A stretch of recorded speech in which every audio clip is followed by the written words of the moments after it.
So, what if the most powerful force for, like, creating the life you really desire isn't super complicated at all? What if it's based on a really simple, kind of ancient pattern? Imagine unlocking something that could just reshape your reality, maybe leading to, real shifts pretty quickly. Yeah, that's exactly what we're diving into today. We're exploring this idea the material calls the law of Trinity. It's this uh, powerful framework basically suggesting that anything truly transformative, personal growth, creation itself, it all works through this sacred three-part pattern. Okay, and our guide for this is an audiobook transcript, right? Yeah. Called Law of Trinity, Ancient Three-Part Secret, Manifest Everything. Uh, And it apparently lays out practices to turn, well, ordinary people into what it calls conscious creators.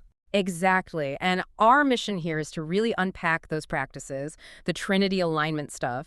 We want to explore how your world isn't just shaped by one thing, but by this perfect harmony of three things working together. And understanding this, the material suggests, helps us see that the universe is like infinitely abundant. It's just waiting for you to claim what you want. All right, let's get into it. So the starting point, the core triad, according to this material, is thought, word, and action. And this isn't just like a nice idea. It's presented as the actual structure for how manifestation happens. Get them aligned, and things can shift, maybe even with astonishing speed. It's a pretty fundamental idea, actually. Everything starts in the mind, right? A thought. That's the blueprint, the initial design, like a tiny seed full of potential.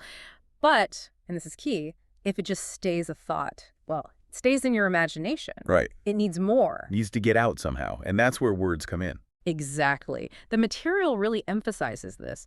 Words are the bridge, inner world to outer world. They're like messengers carrying your thoughts out.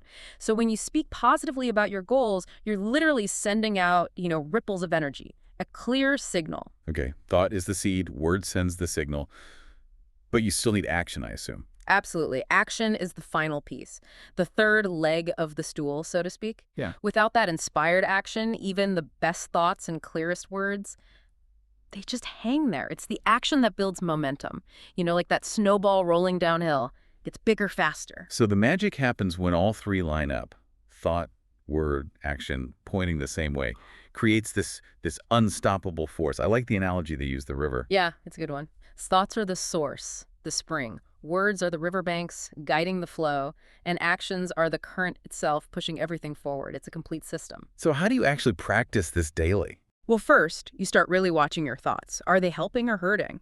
Then, pay attention to how you talk about your goals. Is it positive? Clear? And finally, check if your actions actually line up. Are you doing things that move you closer? It really is like that combination lock analogy they mentioned. All three numbers have to align. Precisely. So the practice is, picture your desire clearly. Speak about it like it's already happening. And then think one small, inspired action. Make the call, write the plan, learn the skill, whatever it is. That consistent alignment is what drives the change. Okay, so that's the foundation, internal alignment. Now the material moves on to mastering time and self. It says the real magic isn't just understanding time, but how past, present, and future connect right now. And the past, it's presented as a teacher, not a prison, which I think is a really helpful way to look at it. Every experience, good or bad, holds lessons, wisdom. It informs your decisions now, helps you grow.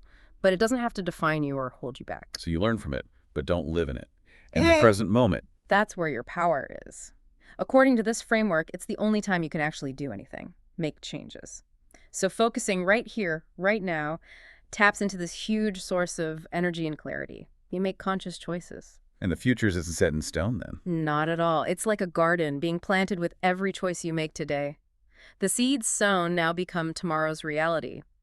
So alignment here means learning from the past without being trapped, focusing fully on the present, and holding a clear, positive vision for the future. And the practice for this? It suggests daily reflection. Look back with gratitude, find the lessons. Then consciously bring your attention to the present, maybe through deep breathing or just noticing your surroundings.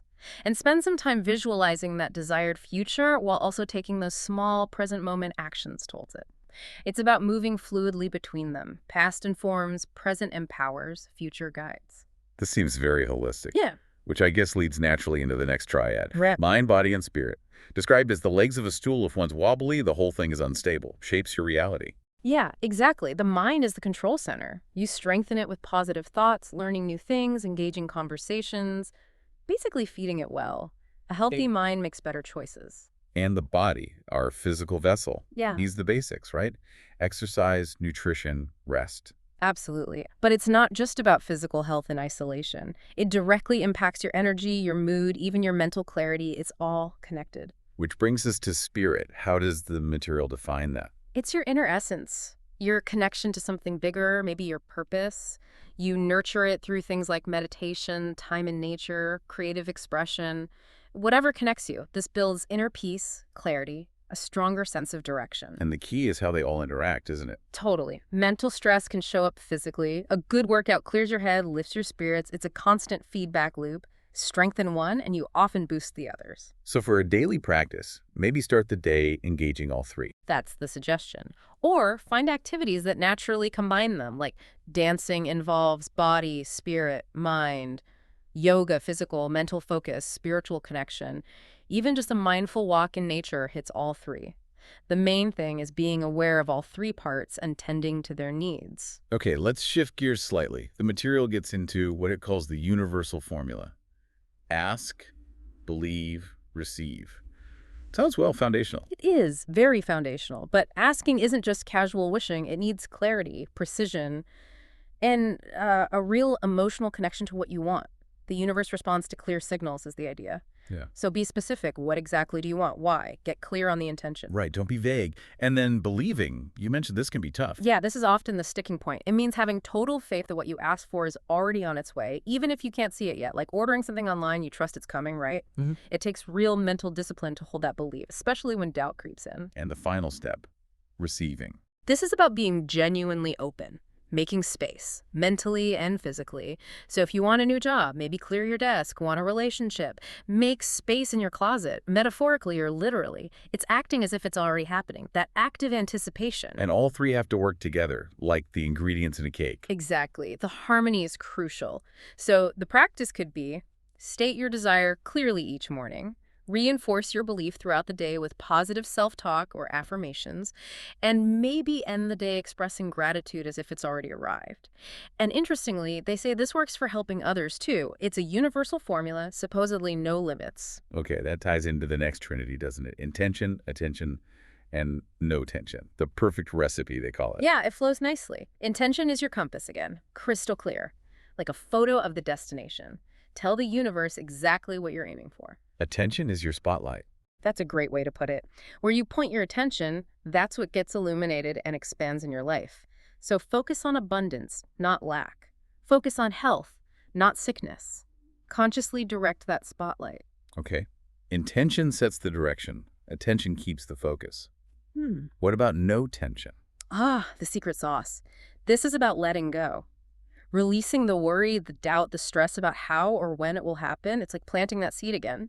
You don't keep digging it up to see if it's growing. You trust the process. Let it unfold. That sounds like getting into a flow state. Exactly. When you're totally absorbed in something you love, painting, running, whatever, you naturally have clear intention, focused attention, and no tension. You're just in it. That's the state you want to cultivate for manifestation. So the practice is daily dedication. Pretty much. Set clear intentions in the morning. Gently guide your attention back when it wanders during the day. And actively release tension, take breaks. Breathe deeply. Creating a peaceful environment helps too, supports that inner balance. All right, let's talk about abundance. The next triad is faith, hope, and love. Pillars of abundance, the material calls them. And these aren't just nice feelings. They're presented as active forces. Faith is the foundation. That deep, unshakable trust in the universe and the timing of things. You can cultivate it through prayer, meditation, quiet time in nature, whatever builds that trust. And hope. Hope lights the way forward, especially when things are tough. It's that inner knowing that things can and will get better. It fuels courage, resilience, and you nurture it by surrounding yourself with positive people, inspiring stories. Okay. Faith is trust, hope is resilience. Well, what about love? Love is the magnet, the attractive force. And crucially, the material emphasizes self-love here. Loving yourself sends a powerful message of worthiness. It shows up in how you treat yourself, the boundaries you set, how you champion your own dreams. And again, it's how they connect, right? Faith gives courage, hope gives resilience. And love keeps you open to receiving. Exactly. It's a powerful synergy. For practice, they suggest daily gratitude, celebrating small wins to keep hope alive, and practicing love acts of kindness for yourself and others. Maybe keep an abundance journal. And remember, true abundance isn't just money, it's relationships, health, purpose, joy. That makes sense. Which leads us to the next one. Imagine, speak, and act as if it's already yours. Living the dream, basically. Yeah, this is about embodying the end result now. Imagination is step one. Really vividly picture it, feel it, see it, hear it, make it real in your mind first. You're programming your brain, director and star of your mental movie. And then speaking it, using present tense. Yes, the power of words again. I am successful, not I want to be. It tells your subconscious and the universe that this is your current reality. It's a powerful declaration. And the final piece, act as if. Your actions have to match. If you imagine and speak like a successful business owner, then start acting like one. Dress the part, manage your time like one, make decisions like one. It takes courage, definitely. You're acting based on your vision, not just your current circumstances. Like learning to ride a bike, you act as if you can balance before you actually perfect it. That's a great analogy. And the material stresses that your brain doesn't really know the difference between vivid imagination and reality. That's why this is so potent. So the practice involves daily rituals. Visualize, affirm, and then make choices aligned with who you're becoming. Okay, moving into the drive to achieve, we have desire, belief, and expectation. Right, the perfect blend for manifestation, they say. Desire is the fire within. It has to be authentic, something that really lights you up, comes from your soul. And belief is the bridge again. Exactly. Connecting desire to reality. It needs to be solid. And this means tackling limiting beliefs. Find proof that contradicts the old belief. Celebrate every small win to build that conviction muscle. And expectation, how is that different from belief? Expectation is more about the energy of inevitability. Acting like success is guaranteed. It's finding that sweet spot, being patient, but also having a sense of urgency and certainty. And when doubt comes up, which it will. Use it as a signal. Yeah, a signal you're stretching, growing. Don't fight it, just notice it and reaffirm your expectation. So the practice is aligning these three when you set goals. Break big dreams down, adjust as you go, keep desire, belief, and expectation working together. Makes sense. And the final one in this section, start, persist, and complete. The cycle of achievement. Yep, an unstoppable force when you nail all three. Starting is often the biggest hurdle, right? Definitely. Procrastination central. Exactly. But there's never a perfect time. Every master was a beginner. Just taking that first step is huge. Then comes persistence, sticking with it. This is where the real work happens. It's a muscle. Obstacles aren't roadblocks. They're detours, opportunities to learn. Keep going. And finally, completion, seeing it through. The missing piece for so many. Finishing things builds confidence like nothing else. It creates a success pattern. This is what separates achievers from dreamers, according to the material. And understanding that middle dip is normal helps. Hugely. Knowing it's common to feel less motivated between the exciting start and the rewarding finish helps you push through. So celebrate small wins to keep momentum. Break big goals into smaller steps. Climbing a staircase. This whole cycle doesn't just get things done. It changes your identity. You become someone who starts, persists, and completes. Wow, okay. We've covered a lot. We arrive now at the final lesson, the ultimate destiny formula.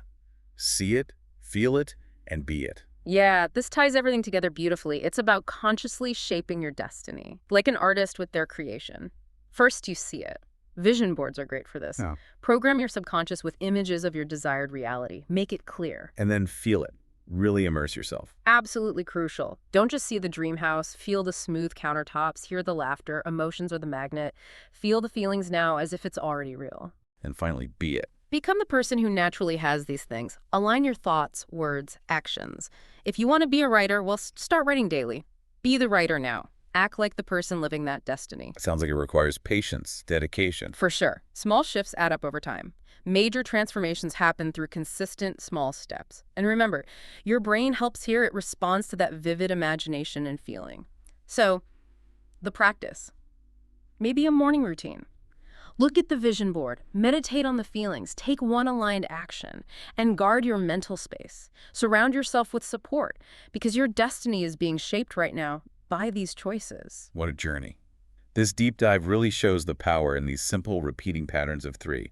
Thought, word, action, see, feel, be. It's quite profound. It really is. We've explored how these triads offer a practical way to, well, consciously create your reality. It reinforces that idea that the universe is abundant, waiting for us to align ourselves through these powerful patterns. Your world shaped by three, working as one. And maybe the biggest takeaway, the real aha moment, isn't just that the universe is waiting for us. Perhaps it's that the tools we need, the power to create, it's already inside us, right here, just waiting to be activated through, consistent awareness and actually using these simple, profound three-part patterns